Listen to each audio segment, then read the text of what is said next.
cuando hablamos del proceso de la acusación constitucional en el Perú, nos enfrentamos a un reto importante, porque si bien es cierto, se reconoce en el Parlamento principalmente al poder legislativo, es decir, al uso preeminente de la función legislativa por el Congreso, por la Asamblea, por los representantes, no es menos cierto que si le reconocemos al Congreso alguna facultad en materia del procesamiento de conductas de los más altos funcionarios, ese Congreso se encuentra en el ejercicio de una función que no es precisamente la legislativa. Entonces, aquí ya nos enfrentamos a otro tipo de problema. El primer problema era el de las distintas escuelas con las que se trata de entender la definición de los contenidos constitucionales, el neoconstitucionalismo o el constitucionalismo democrático. Un segundo problema con el que nos enfrentamos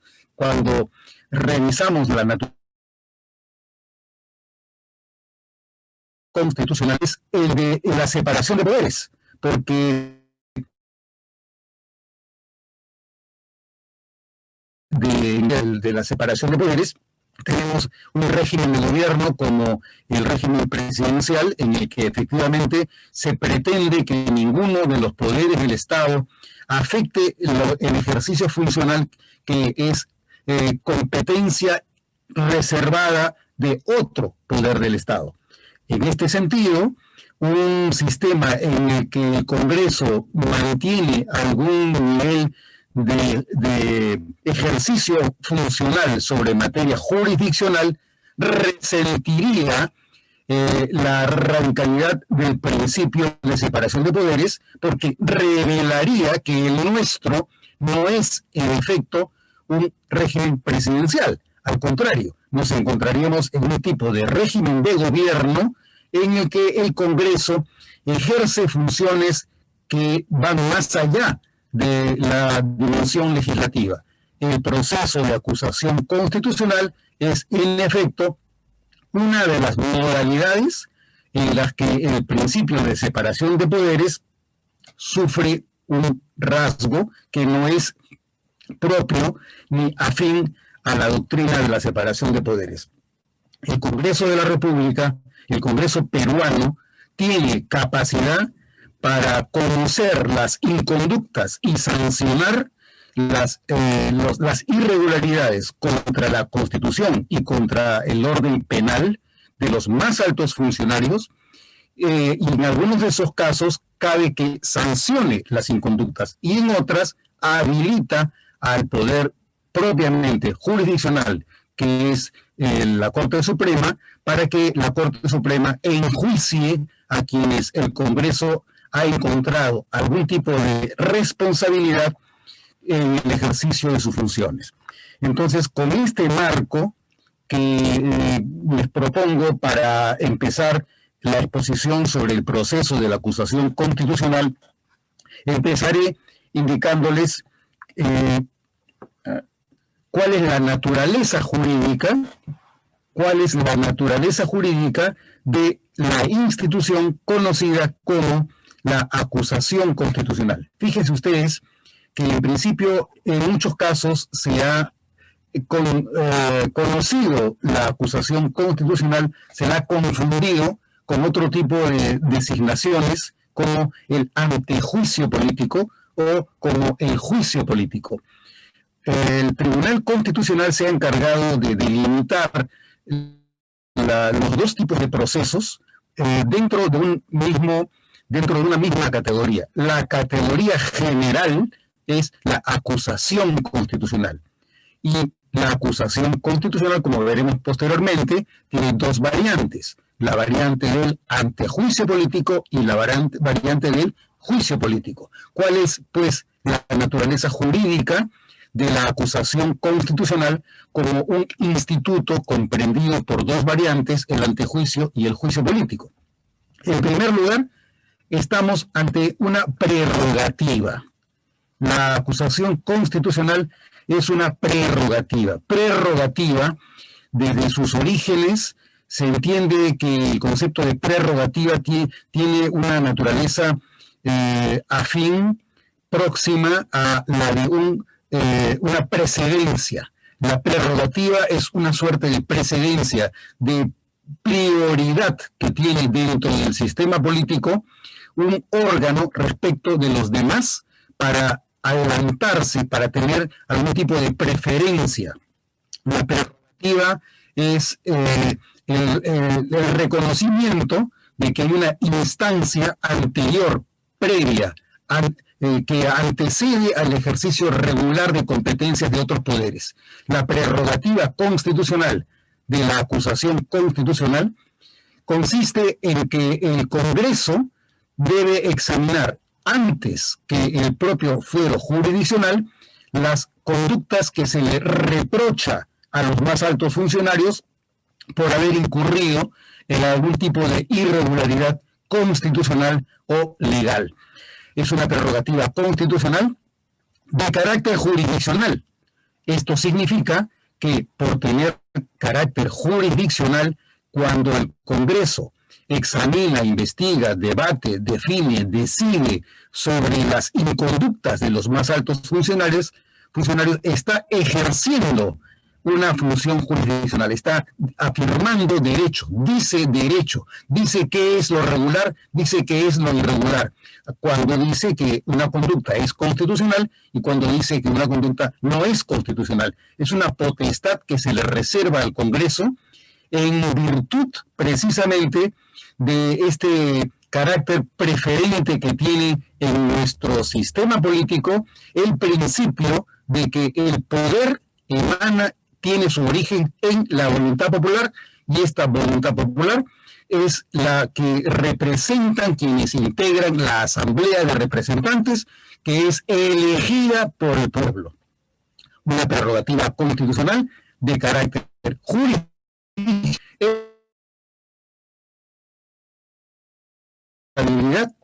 De altos funcionarios respecto de la regularidad de la conducta que ellos tienen en la adecuación y corrección de su proceder en ejercicio de sus funciones según la interpretación y aplicación de la Constitución que realiza el Congreso como órgano de representación de la voluntad popular.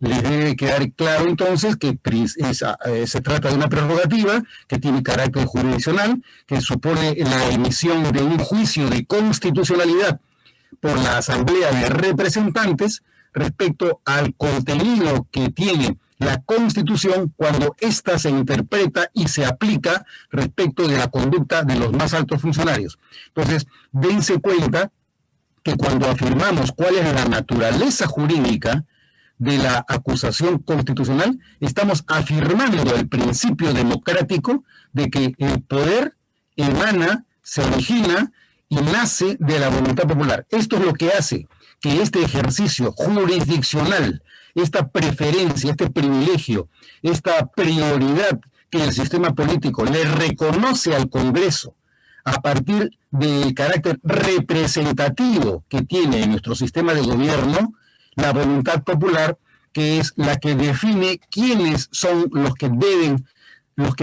hacerse cargo del examen de la conducta de los más altos funcionarios, de su regularidad o de su irregularidad. ¿Cuál es la finalidad que tiene la acusación constitucional en nuestro régimen político?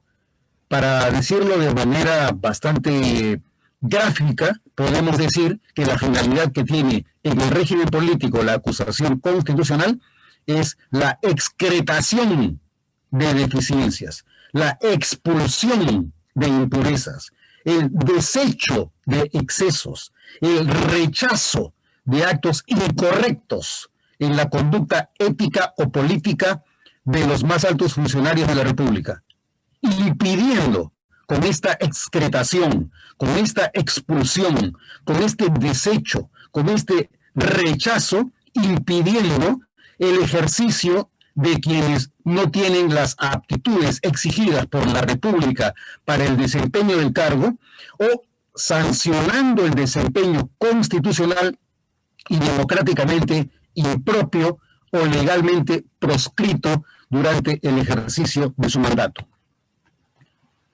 ¿Cuál es el objeto de la acusación constitucional. El objeto de la acusación es la evaluación de actos o de hechos de contenido penal o infractorios de la Constitución cometidos por altos funcionarios previstos en la Constitución en el ejercicio de sus funciones a cargo de los representantes de la voluntad de la República. Es un mandato, es una función, es una tarea que se le asigna a los representantes de la voluntad popular. Ellos asumen la competencia jurisdiccional sobre la conducta de los más altos funcionarios porque así lo prevé la Constitución, para que prevalezca, para que se afirme, para que se subraye el carácter representativo de nuestro sistema de gobierno. ¿Y qué funcionalidad política tiene la acusación constitucional?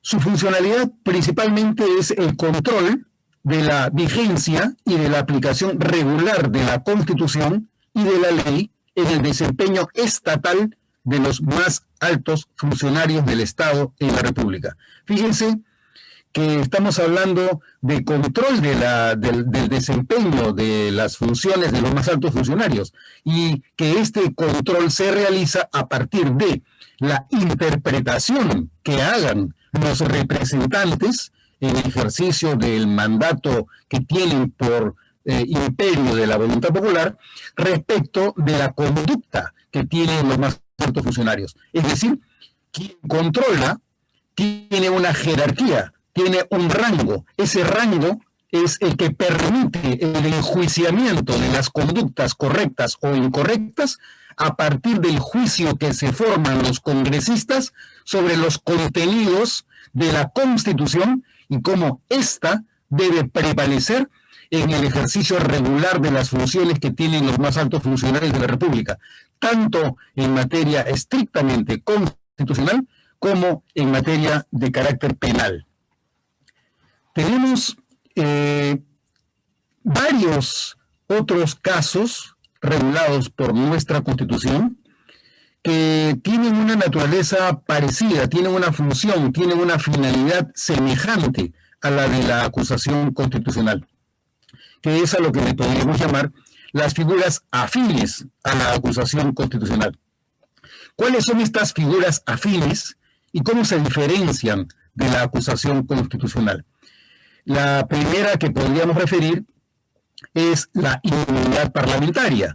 En la inmunidad parlamentaria, el Congreso también asume una suerte de función cuasi jurisdiccional porque tiene que evaluar la regularidad de los pedidos de levantamiento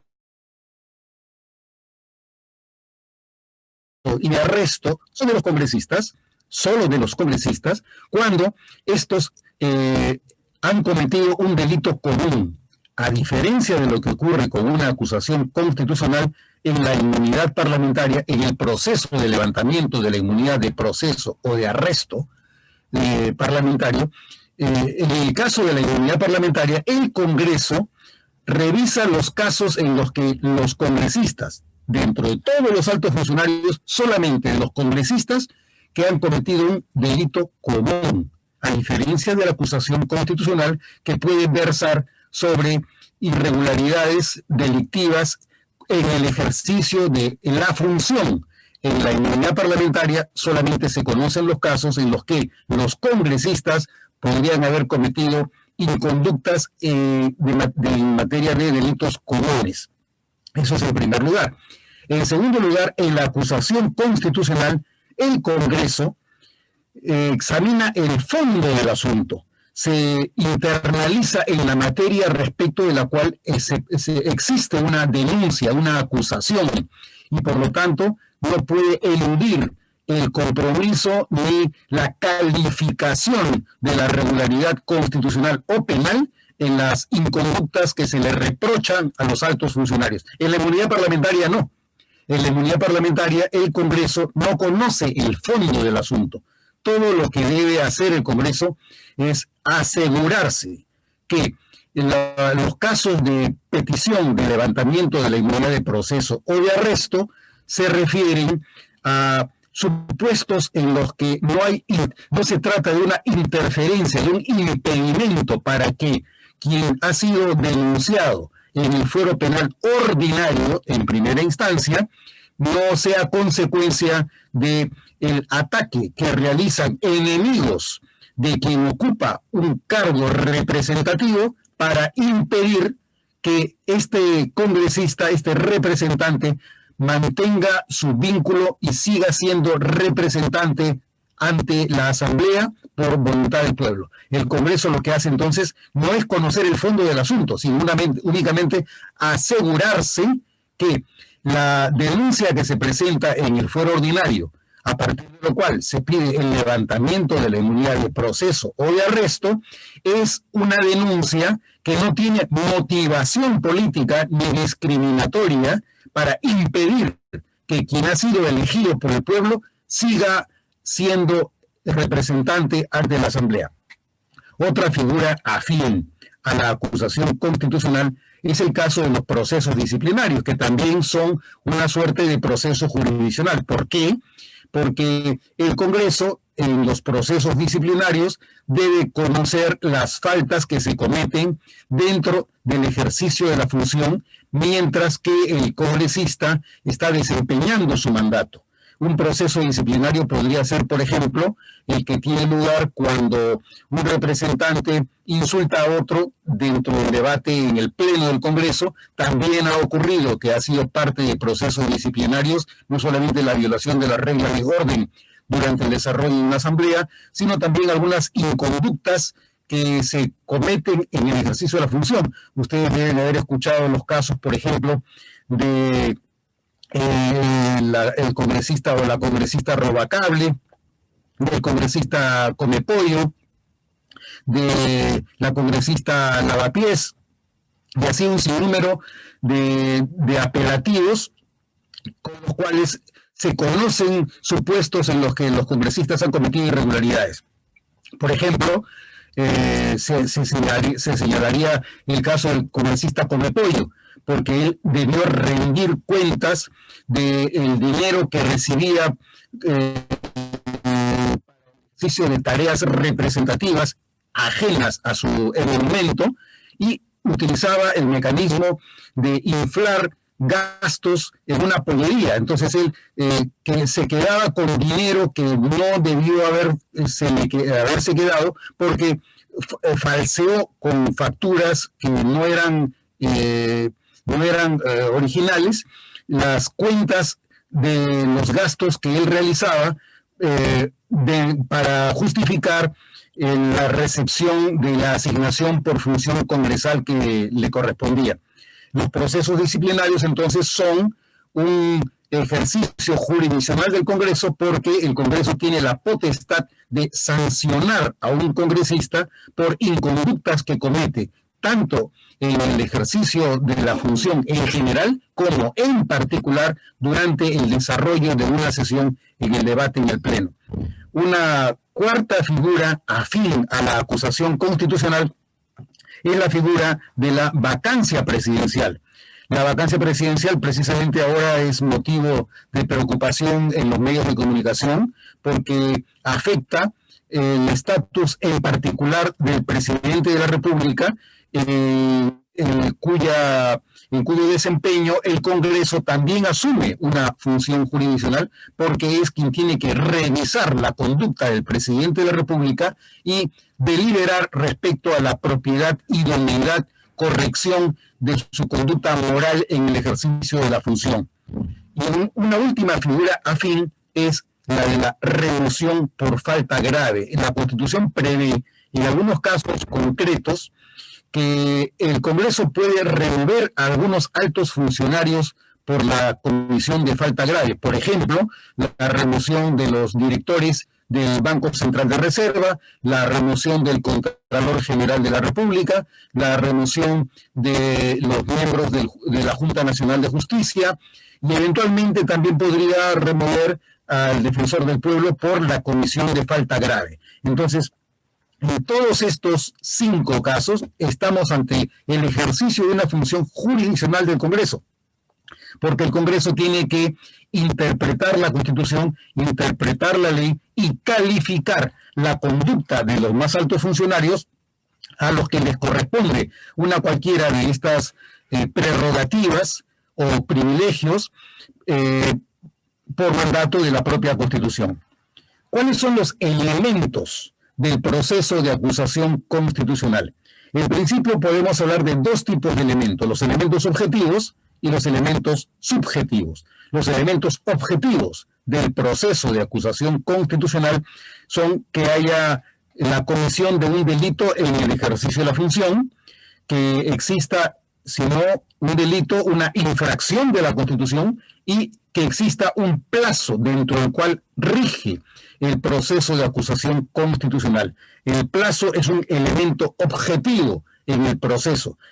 La acusación constitucional no rige de manera permanente como rigió, por ejemplo, bajo el imperio de la Constitución del año 1979, que determinaba que la acusación constitucional era una prerrogativa de afectación indefinida para los más altos funcionarios. En el caso de la Constitución del año 1993, se fija como un elemento objetivo de la acusación constitucional que ésta rige solamente hasta un plazo posterior a los 5 años de haber concluido la función. Si un ministro, por ejemplo, termina su mandato en el año 2017, la prerrogativa de la acusación constitucional lo acompaña hasta 5 años más, es decir, hasta el año 2022 podría ser objeto de una denuncia constitucional. Si se encontrara en el año 2023, la prerrogativa ya no lo afectaría y por lo tanto debiera iniciarse un proceso por la comisión de delitos en el ejercicio de la función en el fuero ordinario. Si se tratara de una infracción de la Constitución, en lo cual el Poder Judicial no tiene ninguna competencia, porque esta es una competencia privativa del Congreso, la de la sanción por infracción de la Constitución, en ese caso, el mismo ministro que tenía 5 años de plazo de vigencia de su prerrogativa, no podría ya más ser acusado constitucionalmente. Por lo tanto, habría caducado la prerrogativa del juicio político. Los elementos subjetivos del proceso de acusación constitucional son las personas que pueden ser objeto de una denuncia constitucional. En principio, podemos hablar de los siguientes funcionarios. En primer lugar, el presidente de la República, los congresistas, los ministros de Estado, los miembros del Tribunal Constitucional, los miembros de la Junta Nacional de Justicia, los magistrados de la Corte Suprema, los fiscales supremos, el defensor del pueblo y el Contralor General. De todos estos sujetos de la prerrogativa de la acusación constitucional, el presidente de la República tiene un estatus especial. ¿Por qué? Porque el artículo 117 de la Constitución le reserva un tratamiento específico. El presidente de la República no puede ser denunciado constitucionalmente sino en los supuestos que expresamente indica el artículo 117 de la Constitución, que son el impedimento del funcionamiento del Congreso, el no convocar a elecciones, el impedir el funcionamiento de los organismos electorales y modalidades similares que tienen que ver con el funcionamiento regular del sistema democrático. Por eso es que, en vista de que el presidente de la República, durante el ejercicio de su mandato, no puede ser denunciado constitucionalmente, nuestras constituciones, desde el siglo XIX, prevén la figura de la vacancia del presidente de la República por una causal de incapacidad moral permanente. Este proceso cabe diferenciarlo del proceso de acusación constitucional. Por eso es que podemos distinguir el proceso de vacancia presidencial respecto del proceso de la acusación constitucional a partir de más o menos unos 8 criterios. En primer lugar, la oportunidad. En el caso de la vacancia presidencial, esta puede producirse en cualquier momento durante el periodo presidencial como resultado de la detección de una incapacidad moral permanente durante su mandato. En el caso de la acusación constitucional, el presidente de la República solamente puede ser acusado por irregularidades normales ajenas a las previstas en el artículo 117, una vez que ha concluido su mandato y durante los siguientes 5 años. El segundo criterio que diferencia la vacancia presidencial de la acusación constitucional contra el presidente de la República es la causal. En el caso de la vacancia puede ocurrir como consecuencia de una falla sistemática o regular de carácter permanente en la formación del juicio moral del presidente de la República o de la reiterada y sistemática conducta moral contraria a valores colectiva o comúnmente aceptados. Solo cabe durante el ejercicio del mandato presidencial. No cabe, obviamente, la vacancia presidencial cuando el presidente ya concluyó su mandato. A diferencia de la acusación constitucional, en la que para que la acusación proceda durante su mandato, tendría que haber ocurrido traición a la patria, impedir elecciones presidenciales, parlamentarias, regionales o municipales, haber disuelto inconstitucionalmente el Congreso, haber impedido la reunión o el funcionamiento del Congreso o de los organismos del sistema electoral. Y si es que no ocurre una de estas causales, que son las previstas en el artículo 117 de la Constitución, tendría que procesarse al presidente con una denuncia constitucional por cualquier otra infracción de la Constitución o delito cometido en el ejercicio de la función, luego de haber concluido su periodo presidencial y hasta los 5 años posteriores al vencimiento de su mandato. De igual manera, para denunciar al presidente de la República por un caso de vacancia presidencial, los únicos que pueden interponer un pedido de vacancia presidencial son los congresistas, cumpliendo lo previsto en el artículo 90 del reglamento del Congreso, a diferencia de la acusación constitucional, que prevé que quienes pueden presentar una denuncia son congresistas, el fiscal de la Nación o personas particulares agraviadas con la infracción. ¿Cuál sería el bien lesionado en una vacancia presidencial? El bien lesionado sería la idoneidad moral del juicio y de la conducta en el ejercicio regular, constante y sostenido de la presidencia de la República por quien es titular de ese puesto. Y en el caso de la acusación constitucional, el bien lesionado es el respeto y observancia leal del ordenamiento constitucional. Y así existen otras diferencias, como podría ser el tipo de proceso. En el caso de un proceso de vacancia presidencial, se puede ejecutar únicamente ante el Pleno. No existe duplicidad de instancias, hay una sola instancia. Se realiza una valoración sumaria de indicios o de evidencia suministrada durante el proceso de audiencia que le corresponde realizar al Congreso con presencia del presidente de la República. Y el presidente se le reconoce el derecho de defensa, tanto personal como a través de su abogado. En el caso de la acusación constitucional, estamos ante un proceso que sí tiene pluralidad de instancias conforme lo dispone la Constitución. Existe un proceso que se sigue ante la Subcomisión de Acusaciones Constitucionales, en segunda instancia ante la Comisión Permanente y en la última instancia que sería el Pleno del Congreso.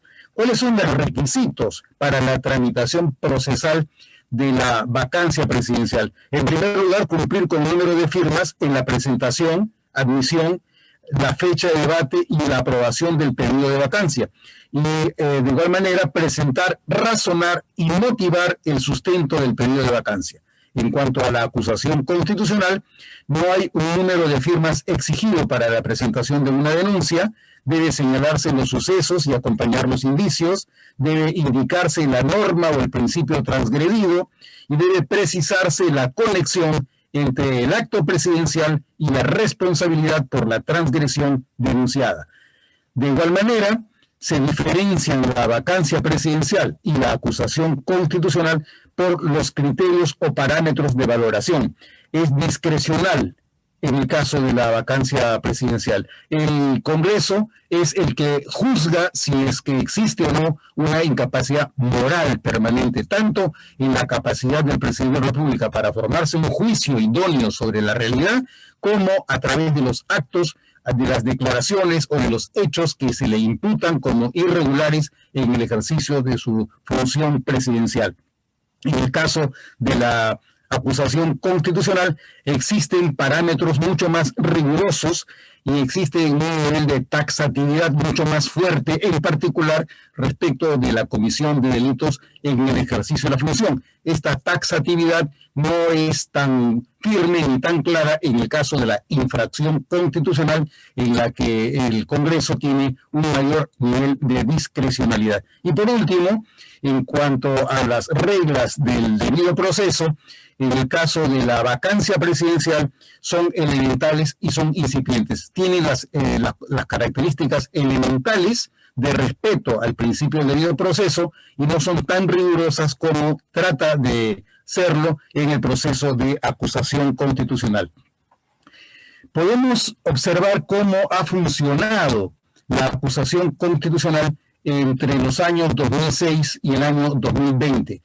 Podemos ver que si sumáramos la cantidad de denuncias por acusaciones constitucionales en el periodo 2006 al 2020, estas suman aproximadamente 980 denuncias. Las que han culminado en Fiscalía de la Nación son 16, de las cuales 3 han ocurrido en el periodo 2006-2011, ninguna en el periodo 2011-2016 y 13 en el periodo 2016-2020.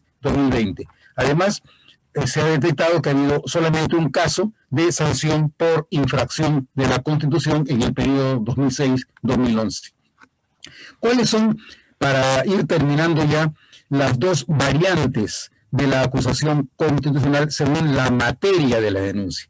La variante del antejuicio político ocurre por delitos cometidos durante el ejercicio de la función, y la variante del juicio político ocurre por infracción de la Constitución. Vemos igualmente que el otro elemento objetivo del proceso de acusación constitucional era el plazo. El plazo se computa a partir del momento en el que se concluye con el ejercicio de la función. Dura 5 años más. La pregunta que nos podemos hacer es si es que este plazo de vigencia de la prerrogativa de la acusación constitucional es un plazo de prescripción o es un plazo de caducidad. En el caso de la prescripción, como ustedes deben conocer, la prescripción cabe ser interrumpida y cabe ser suspendida. En el caso de la caducidad, no puede ocurrir. Con esto, dado que ya me he excedido con el tiempo que me permite Carlos para la exposición, creo que aquí puedo dar por concluida mi presentación y podríamos empezar con una ronda de preguntas o de inquietudes, de comentarios que ustedes tuvieran para continuar con esta charla. César, muchas gracias. César, muchas gracias por la exposición, muy clara. Vamos a inicio a las preguntas. Quienes quieran preguntar pueden levantar la mano y la señal. Y en ese caso le diría que, bueno, abran su micrófono, ¿no? Y si bien lo desean, pueden también abrir su cámara si es que estaba operativa. ¿Alguna pregunta, por favor? Aquí Héctor tiene la palabra. Muy buenas tardes, profesor. Mi pregunta va referida a la variante del juicio político, y es si es que estas infracciones a la Constitución están tipificadas, sea en nuestra Constitución o en alguna otra ley que desarrolle la materia. Gracias. ¿Cómo hago, Carlos? ¿Respondo pregunta por claro pregunta? Que sí, claro que sí. Contesta con preguntas, si te parece. Ya, perfecto.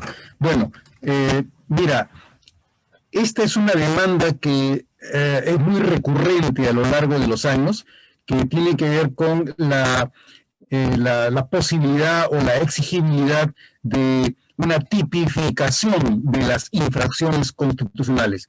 En el siglo XIX se intentó realizar una tipificación de las diferentes infracciones, de manera que a partir de la existencia o de la calificación del tipo de falta pudiera darse lugar a algún tipo de sanción.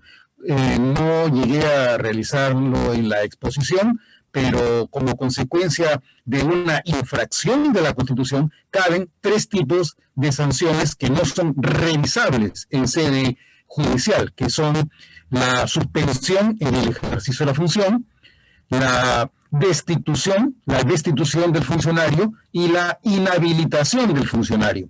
Entonces, estas son 3 sanciones como consecuencia de la interpretación que hiciera el Congreso respecto a la existencia de una infracción o no de la Constitución de acuerdo a su discrecionalidad. Dado que no existe tipificación, el Congreso tiene que interpretar la conducta y la Constitución y integrar una y otra para determinar la gravedad de la falta y cómo es que la puede sancionar, solo con una suspensión, con la destitución o con una inhabilitación, de acuerdo a cómo lo disponen los artículos 99 y 100 de la Constitución. Entonces, para responder tu pregunta, no existe en nuestro ordenamiento legal una tipificación de las infracciones de la Constitución. Se ha ido requiriendo, demandando, pidiendo, pero hasta ahora se ha preferido mantener en el espacio de la discrecionalidad de los representantes de la voluntad popular la capacidad de definir, de acuerdo a su leal interpretación y sentido de aplicación, qué es lo que debe entenderse por una infracción de la Constitución. Gracias, César. Muchas gracias. Diego, tiene la palabra. Gracias, profesor. Buenas tardes, profesor César. Bueno, en realidad, un poco para conectar con la pregunta, a lo que estaba haciendo referencia, hay quienes señalan que no se requiere un reglamento con estas conductas que son una infracción contra la Constitución, pues porque ya la Constitución establece determinados reglamentos a los cuales los poderes políticos se tienen que sujetar, ¿no? Con el pronunciamiento que hacen algunos autores con respecto a que el antejuicio político, tal como está ahorita, tiene por primera vez en la Constitución histórica peruana una responsabilidad política del gobierno hacia el presidente, ¿no? Bueno, una responsabilidad política del presidente exigida por el Congreso. En su experiencia, ¿cree que esta figura introducida en la Constitución del 93 se debe de mantener en el tipo de gobierno que tenemos en el Perú? Es decir, desde su experiencia, ¿la ve favorable o cree que más bien debería ser el antejuicio constitucional solo para aquellos delitos que comete el presidente o las figuras autoridades políticas en el ejercicio de su función? Sinceramente no llego a comprender tu pregunta. ¿Podrías, por favor, refrasearla? Sí. Mi pregunta es si en su experiencia el antejuicio político, tal como está ahora, que para el profesor Eguiguren es un modelo nuevo, porque hasta antes de la Constitución del 93 no se exigía responsabilidad política al presidente, si cree que eso favorece al modelo de gobierno o debería ser un antejuicio con solo la responsabilidad jurídica cuando el presidente cometa delitos en el ejercicio de su función. Sinceramente no llego a comprender cabalmente tu pregunta, porque estás hablando de la responsabilidad política del presidente de la República como si esta no fuera requerible mediante el antejuicio político. Efectivamente, el presidente de la República es políticamente irresponsable. Los políticamente responsables son los ministros y la responsabilidad política se exige a través de mecanismos como la interpelación, la censura y por lo tanto la dimisión del gabinete. Pero esto no tiene nada que ver con el antejuicio político. El antejuicio político, en el caso del presidente de la República, solamente procede por el artículo 117 de la Constitución. Entiendo que el profesor Francisco Eguiguren Praeli ha propuesto ante la Comisión de Constitución la figura de que se contemple que se añada que se tramite como un proceso de antejuicio político los supuestos de una vacancia presidencial. No me ha quedado suficientemente claro cuál sería el objeto, pero si es que se ampliara la posibilidad del Congreso de, de examinar la conducta del presidente de la República a través de la acusación constitucional, no se estaría cubriendo el supuesto que sí prevé el proceso de vacancia presidencial, porque en el supuesto de vacancia presidencial el proceso es sumario. Se trata de una falta repulsiva, una falta indignante del presidente de la República que lleva a la conciencia moral de la comunidad política a rechazar como repudiable, como reprobable la conducta de un presidente de la República. Tú no puedes tener a un presidente de la República, por ejemplo, que es filicida, uxoricida, pedófilo, a un presidente al que se le descubre un caso de narcotráfico, por ejemplo. No puedes iniciarle un proceso de acusación constitucional. ¿Por qué? Porque inicias el proceso y ese proceso no es inmediato, no es fulminante. Tienes que ir a la subcomisión de acusaciones constitucionales. La subcomisión de acusaciones constitucionales tiene que determinar si es que la denuncia es admisible y si es procedente. Tiene que emitirse un informe de calificación. El informe de calificación tiene que pasar a la comisión permanente. Hay un plazo de tiempo entre que se presenta la denuncia y la comisión permanente llega finalmente a conocer el informe de calificación. Luego la comisión permanente tiene que fijarle un plazo de hasta 15 días hábiles a la subcomisión de acusaciones para que examine el fondo del asunto, para que haya una audiencia, para que se prepare un informe final, se prepare el informe final nuevamente a la comisión. O sea, finalmente tú tienes a un presidente de la República que ha sido denunciado por uxoricidio, por femicidio, por pedófilo o por cualquier otra falta gravísima en su conducta. Lo tienes como presidente de la República, no lo puedes sacar, y mientras tanto tienes todas las pruebas que tienen que procesarse en un proceso de antejuicio político. O sea, cada proceso tiene su propia finalidad. La razón de ser del proceso de vacancia presidencial por la responsabilidad del presidente de la República, ese proceso tiene una lógica, tiene una finalidad, tiene un sentido, no es inútil, no es superfluo, obedece a circunstancias en las que efectivamente puede ocurrir. No es que este tipo de procesos deba realizarse con frecuencia diaria. Ahora por ejemplo, se está criticando el hecho de que me parece que 5 procesos de vacancia presidencial que se han iniciado desde el inicio de nuestra República en el año 1822. Son 5, de los cuales uno es contra Rivagüero, otra contra Billinghurst, el tercero contra Fujimori, que finalmente no llegó. Bueno, el de Fujimori ocurrió en el año 2003, cuando él ya había dejado la presidencia.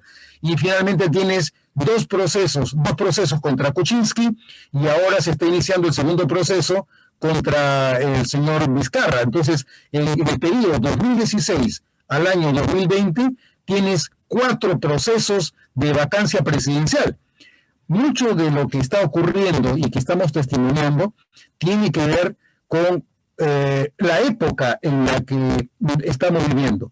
No es irrelevante que a partir de los años 90 todo el sistema político haya pasado por un proceso de mayor transparencia.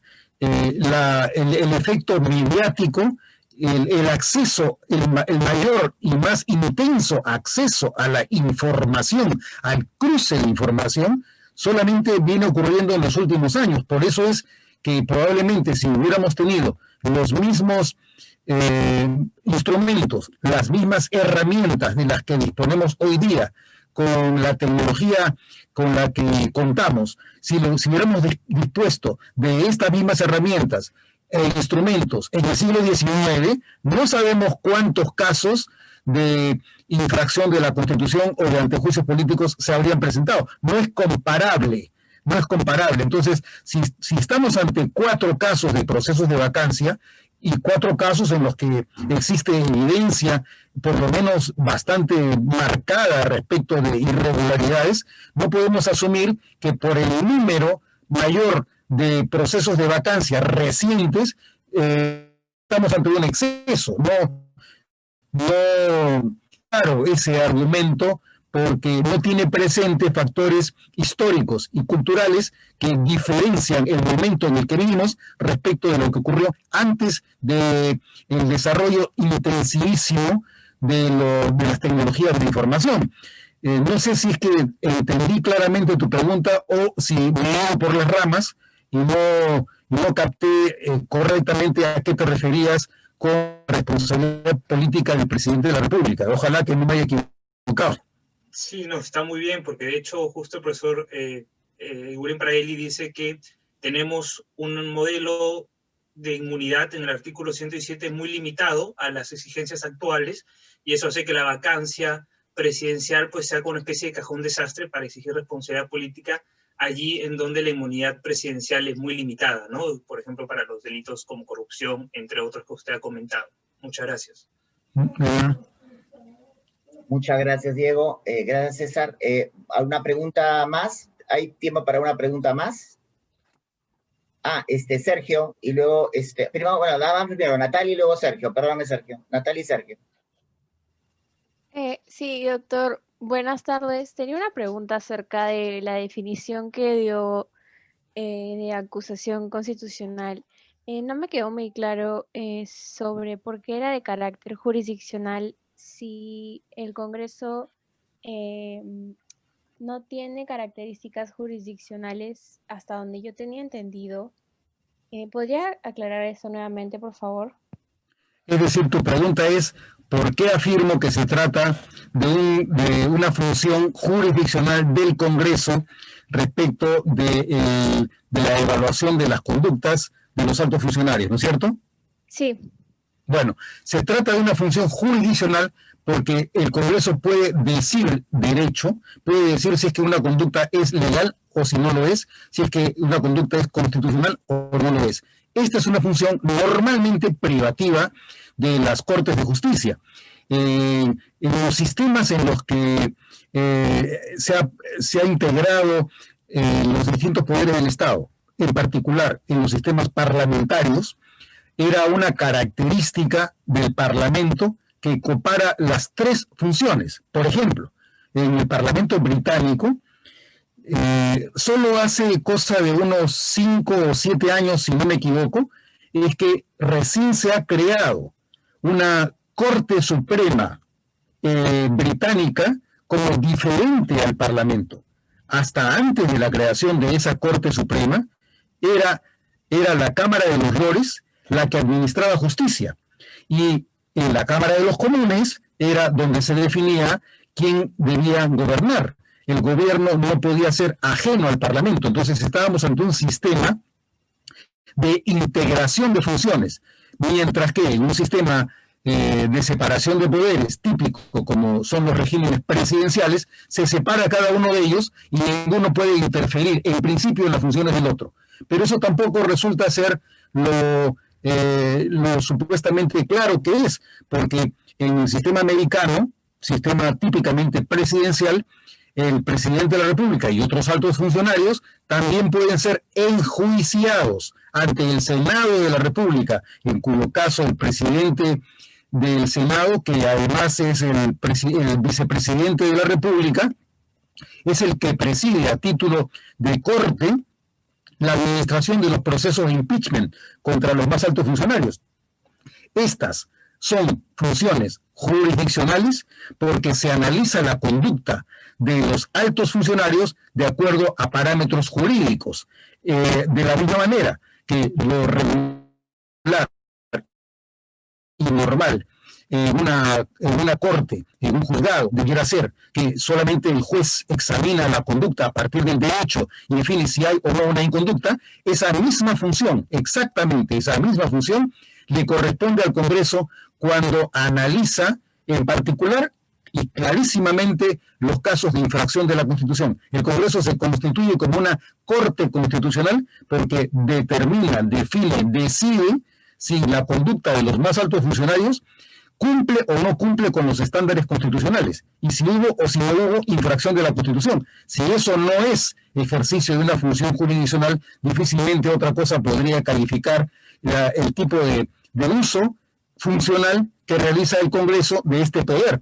El Congreso interpreta la ley, interpreta la Constitución y afirma que una conducta de un sujeto, que son altos funcionarios, es o no acorde con lo que la ley señala. Eso es ejercicio de una función eminentemente jurisdiccional. Jurisdiccional quiere decir de hecho. Lo que hace el Congreso es decir, acá hay cumplimiento de la Constitución o no hay cumplimiento de la Constitución. El juez de la Constitución en este caso es el Congreso. Muchas gracias, doctor. Sergio, te toca. Sergio. Sí, profesor. Buenas tardes, profesor Hackanson, profesor César. Tenía unas dudas muy cortas, creo que son necesarias solo respuestas muy cortas, son muy puntuales. La primera era sobre la Constitución Constitucional. Mis compañeros habían tocado el tema de la taxatividad para las causales. ¿Usted cree que si se sigue exigiendo un alto grado de taxatividad, se puede atentar contra la naturaleza de la Constitución como pacto de límites y no como una simple norma suprema?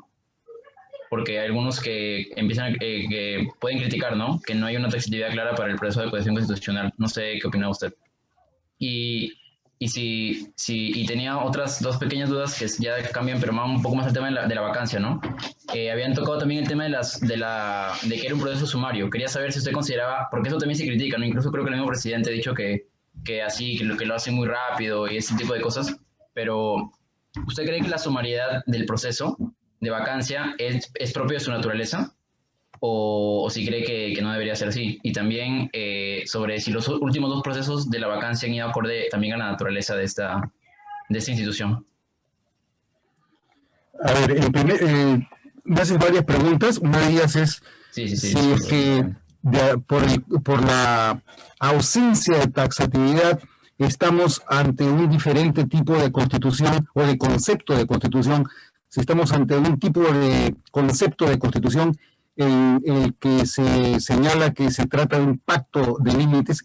¿Ante qué concepto de constitución nos encontramos como consecuencia de la ausencia de taxatividad?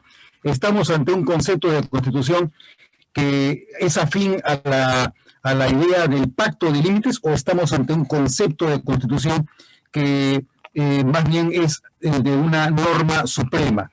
Mira, yo estoy en este caso más de acuerdo con Dworkin, que afirma que las constituciones no solamente tienen reglas, sino que tienen principios, y todo el derecho está preñado de principios. Por lo tanto, si estamos ante principios, no puede eliminarse la capacidad argumentativa e interpretativa de los operadores del derecho.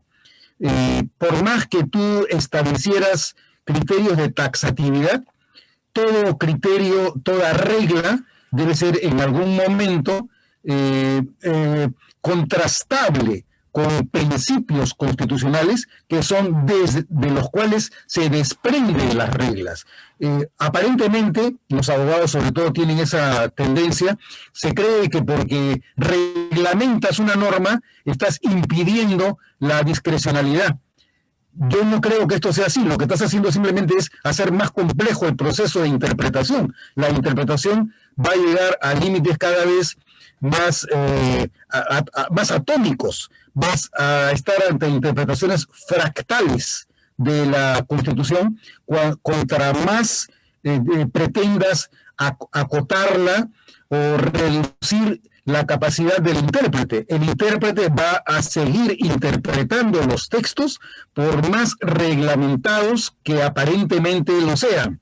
Lo que no vas a poder evitar nunca es la naturaleza discrecional del operador.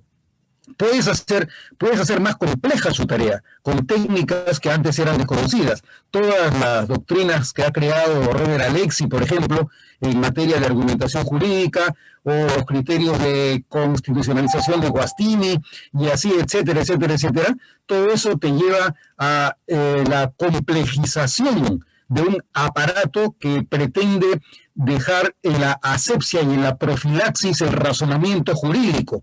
No es así, porque lo que estás haciendo es, puedes llegar incluso hasta fórmulas matemáticas como las que pretende desarrollar Alexis con su teoría argumentativa, pero por más matemática que haya, no vas a poder eliminar nunca el carácter subjetivo de toda operación humana. El derecho es finalmente una ocupación humana, y por eso mismo es que la discrecionalidad está presente en cualquier tipo de redacción y de lenguaje. El lenguaje humano es un lenguaje interpretado. No hay regla que te elimine el margen de discrecionalidad del ser humano. Puedes reducirlo, puedes acotarlo, pero eso no va a evitar que finalmente te engañes a ti mismo, porque te mimetizarás con técnicas para refugiarte detrás de una atmósfera de objetividad, lo que es imposible que eludas. Y lo que pretendes eludir es la existencia de la subjetividad humana, de valores, de principios, de intereses, de afectos, de emociones detrás de todo tipo de conducta. Y el otro tema que me mencionabas era si es que me parecía que el proceso de vacancia debiera ser un poco más prolongado y no debiera ser sumario. Mira, hay un dicho que de repente me permite aclarar algo de esto, ¿no? El dicho es: a grandes males, grandes remedios. Si tú tienes un presidente, imagínate que tienes un presidente uxoricida, mata a su mujer, así como lo que casi pasó con la señora Susana Higuchi, que la secuestraron, la tuvieron encerrada en Palacio de Gobierno. Imagínate que como consecuencia de un accidente de salud de la señora Susana Higuchi ella se hubiera muerto, y va a la morgue, y en la morgue se dictamina que ella ha muerto como consecuencia del maltrato que le propinó su esposo. Ese es el caso de un uxoricida. Puedes tener a un presidente de la República como un uxoricida en Palacio de Gobierno, esperando a que se desarrolle el proceso de acusación constitucional, y mantienes al delincuente en el puesto. Yo creo que obviamente no estamos ante situaciones ordinarias, son situaciones extraordinarias, por eso es que no cabe abusar, por eso es que hay que tener mucha prudencia en el uso del poder que el pueblo les encarga a los representantes. De ahí el gran problema central en nuestro sistema político. Si nuestro sistema político no funciona bien, no es porque las instituciones estén mal hechas, sino porque los partidos políticos no están preparando correctamente a quienes nos proponen a nosotros como postulantes a candidatos a un cargo representativo. El problema está en que los partidos políticos no nos proponen candidatos idóneos, y no nos los proponen porque los propios partidos políticos no tienen los líderes con la visión necesaria de país que les permita reingenierizar, regerenciar sus organizaciones políticas para entregarnos a congresistas competentes, capaces para la gestión representativa que les corresponde. Ahí está el problema. Los congresistas no tienen las suficientes competencias cognitivas, emocionales ni morales para el ejercicio de la función. Y eso no es responsabilidad de la Constitución, de las leyes ni de las instituciones. Eso es responsabilidad concreta y primaria de los partidos políticos. César, muchísimas gracias. Muchas por gracias, todo. profesor. Hemos abusado bastante. Te quedo muy agradecido, todo muy claro. Los alumnos, estoy seguro que están por las preguntas muy contentos gracias a tu participación. Yo todavía, bueno, no sé si faltó una pregunta más, pero tampoco quiero abusar, pero es que... No, por mí no hay ningún problema, Carlos, ¿ah? ¿Seguro? Bien, sí, no, depende de ustedes. Gracias, César. ¿Tiene algunas preguntas más, por favor? ¿Algunas preguntas más que deseen formular? No se queden con las ganas. Te hemos invitado de lujo el día de hoy. ¿Alguna pregunta? Anímense. Ah, Héctor otra vez levantó la mano, ¿no? Héctor, otra vez. Sí, profesor, muchas gracias. Más que todo es una pregunta sumamente rápida. y es si es que nos podría dar algún ejemplo de infracciones constitucionales para el proceso de juicio político. Mira, un caso concreto fue el de un congresista que me puedo acordar en este momento, ¿no? Ustedes se acordarán del congresista Donaire Goch. Antes de ser congresista, el congresista Donaire Goch era un ex jefe del Comando Conjunto de las Fuerzas Armadas, siempre ha sido muy dicharachero y muy locuaz.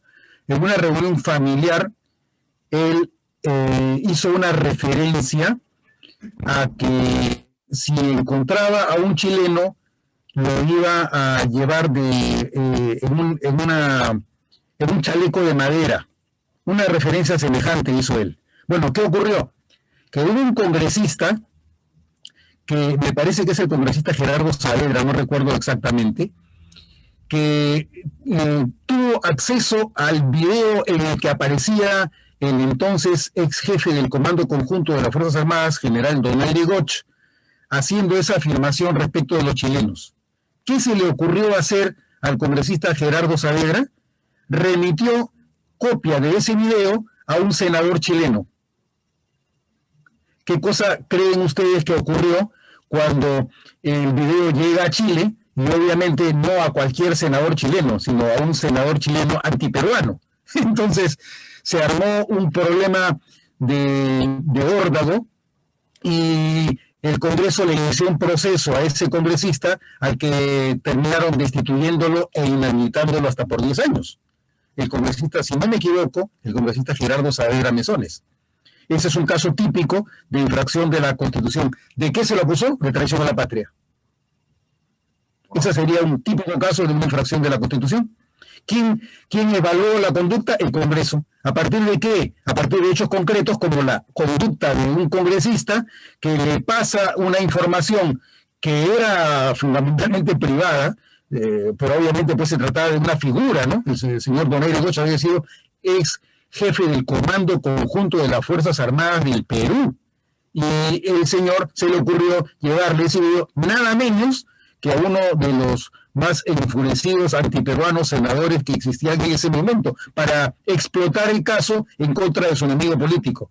Entonces, en nombre del enemigo político, que era, en ese caso, me parece que era el partido aprista, obviamente generó un problema de dimensiones nacionales, porque se trataba, en fin de cuentas, de un acto realizado en una actividad privada del señor Donaire Goch, que no debió haberlo hecho, no debió tener esos sentimientos, puede no haber tenido por qué tener esos sentimientos, pero finalmente ocurrió que el señor Gerardo Saavedra cometió una imprudencia al haber actuado de esa manera, y eso fue calificado como una infracción de la Constitución y como una traición a la patria. Muchas gracias. Muchas gracias también. ¿Alguna pregunta más? Si alguien ¿alguna pregunta más? ¿Una? Bueno, entonces, César, te quedo muy agradecido. No me faltaba más, Carlos. Por tu Al contrario, generosidad. muy agradecido yo a ti y a tus alumnos por haberme escuchado. Estoy a su servicio para cualquier cosa. Por ¿Te voy a favor. tomar la palabra? Por supuesto que sí, por supuesto que sí.